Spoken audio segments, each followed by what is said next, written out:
భీమడోలు మండలంలో మధ్యాహ్న భోజనం పనితీరును పరిశీలించిన స్టేట్ ఫుడ్ కమిషన్ మెంబర్ అధికారులకు కీలక సూచనలు.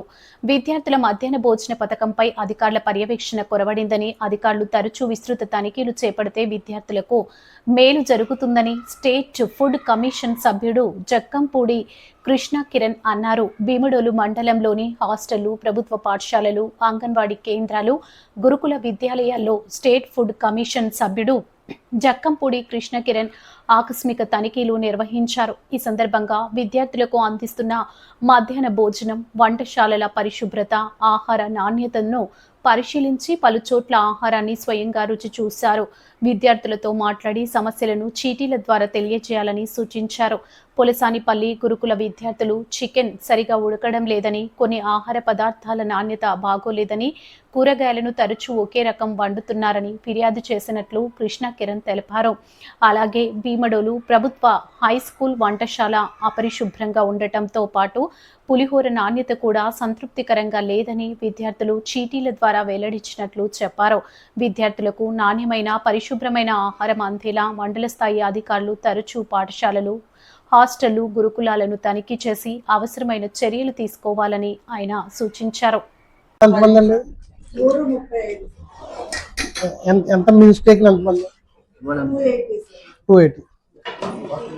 అందరూ ఇక్కడే తింటారు.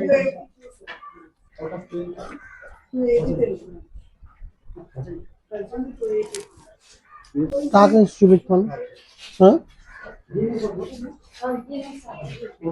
నా నెంబర్ తర్వాత ఎక్కించుకుంది కానీ ముందు మాత్రం రాసి వెంటనే ఇవ్వండి. చిన్న స్లిప్ మీద ఇంత స్లిప్ అయితే చాలు.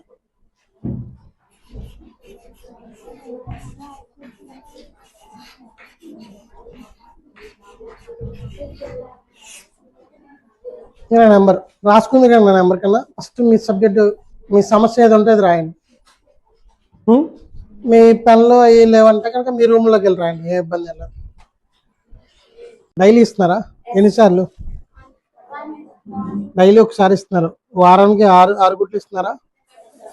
చికెన్ ఎన్నిసార్లు పెడుతున్నారు? 2 times. ఎన్ని ముక్కలు ఇస్తున్నారు? బాగానే ఇస్తున్నారు చికెన్. అదని 4 pieces పడుతున్నాయా? 5 pieces దాకా పడుతున్నాయా? అదే క్వాలిటీగా పెడుతున్నారు లేదా లేదా నేను చూడటానికి వచ్చాను అనమాట. రాసి చిన్న స్లిప్ మీద రాసి ఇవ్వని చెప్తాను. పేరు రాయదు. త్వరగా వేరే హాస్టల్కి కూడా వెళ్ళదు. బాగుందండి, బాగోపోతే బాగాలేదండి. ఏదైనా సమస్య ఉంటే సమస్య రాయండి, సరేనా?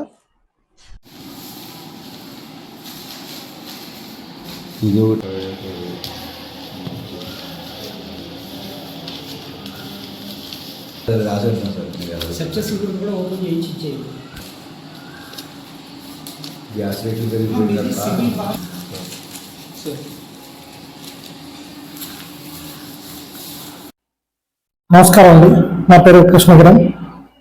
నేను రాష్ట్ర ఆహార కమిషన్ సభ్యుని.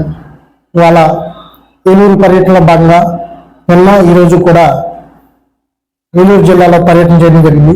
దాంట్లో భాగంగా ఏదైతే అంగన్వాడీస్ కావచ్చు, మిడ్ డే మీల్స్ కావచ్చు, హాస్టల్స్ కావచ్చు, అలాగే రేషన్ డిపోలు, ఈ 4 డిపార్ట్మెంట్లు కూడా ఉదయం నుంచి సాయంకాలం వరకు, నిన్నటి వరకు ఉదయం నుంచి సాయంకాలం వరకు, ఈ రోజు కూడా సాయంత్రం సుమారుగా 7 వరకు కూడా తనిఖీ చేయబోతున్నాం. ఈ రోజు భీమడోలు, ద్వారకా తిరుమల, అక్కడ ప్రాథమిక పాఠశాల గొల్లపల్లెలో ప్రాథమిక పాఠశాల విజిట్ చేయడం జరిగింది. దాదాపుగా 300 గుడ్లు పాడైపోయినగా గుర్తించడం, దీని మీద ఉన్నతాధికారులకి ఫిర్యాదు చేయడం జరిగింది. పాడైపోయిన గుడ్లు వెంటనే మార్చమని ఆదేశాలు ఇవ్వడం జరిగింది. అలాగే మన భీమడోలు గురుకుల పాఠశాలలో విద్యార్థుల నుంచి స్వయంగా వెళ్ళి ఫీడ్బ్యాక్ తీసుకోవడం జరిగింది. అందులో విద్యార్థులు ఎక్కడా కూడా హైజీనిక్ గా చేయట్లేదని, అలాగే చికెన్ ఉడకట్లేదని, కాయగూరల భోజనం నచ్చట్లేదని చెప్పడం జరిగింది. దీని మీద హాస్టల్ వార్డెన్తో కూడా మాట్లాడడం, ప్రిన్సిపల్ గారితో కూడా మాట్లాడడం, దీని మీద డీసీ కూడా కంప్లైంట్ చేస్తున్నాం. ఖచ్చితంగా ఆహార విషయంలో విద్యార్థులకి రాజీ పడే ప్రసక్తి లేదు. ఖచ్చితంగా వాళ్ళ మీద కూడా చర్యలు తీసుకోబోతున్నాం. అలాగే జడ్పీ స్కూల్లో కూడా ఇక్కడ పిల్లల ఫీడ్బ్యాక్ తీసుకోవడం జరిగింది. వాళ్ళు కూడా విద్యార్థుల సమస్యలు చెప్పారు.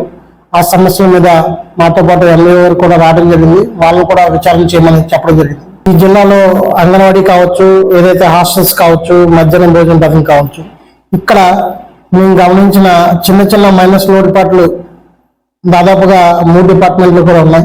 ఎందుకంటే మేము అటెండెన్స్ రిజిస్టర్ కానీ గతంలో ఎప్పుడు అధికారులు వచ్చారో రిజిస్టర్ చూసినప్పటికీ అక్కడక్కడ కూడా పర్యవేక్షణ కొనబడింది. ఆ పర్యవేక్షణ లేకపోవడం వల్లే కొంచెం పిల్లలకి ఆహార విషయంలో భద్రత తక్కువ అవుతుందని మేము భావిస్తున్నాం. దీని మీద మీ మీడియా ముఖంగా అందరికీ చెప్పేది ఏంటంటే ఖచ్చితంగా ఉన్నతాధికారి మండలాధికారులు కూడా ఖచ్చితంగా హాస్టల్స్కి అయితే వెళ్ళి స్వయంగా చూసినట్టయితే కనుక విద్యార్థులు మేలు జరుగుతుందని ఆశిస్తున్నాం. మీకు ఈ వీడియో నచ్చినట్లయితే లైక్ చేయండి, షేర్ చేయండి. ముందుగా కింద ఉన్న సబ్స్క్రైబ్ బటన్ పై క్లిక్ చేయండి. ఎల్లప్పుడూ అప్డేట్ సమాచారాన్ని పొందండి.